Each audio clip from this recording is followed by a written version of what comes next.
Disk to GPU. In the FILE896 section, we finished this function right here, disk to GPU. We're going to error check our inputs right here, same as the previous video, making sure that both the disk and GPU selections are the same exact size in pixels. And then down here, we have the origin of our disk selection, origin of our GPU selection. Once again, make sure those selections are the same shape.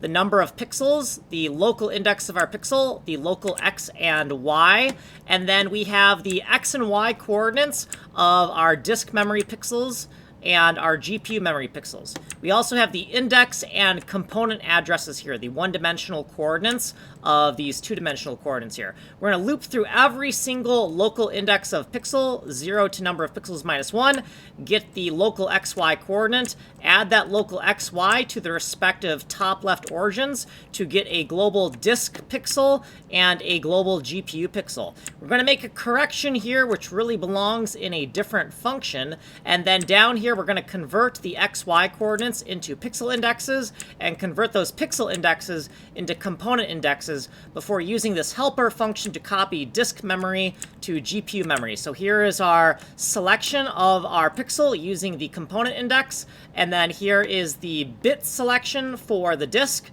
bit selection for the GPU. Both bit selections should be the same number of bits. This function does not exist yet. What we did previously, footnotes, and then here is what we did in this video. If you want a longer explanation, you can go to this playlist on the Ninja Coder channel. You are on this playlist on the Kanji Coder channel. Technical demos are here, and you can get the source code here, email me here. Like, subscribe, send money in the mail. I'm Kanji Coder, working on Atomic Ivy MMO.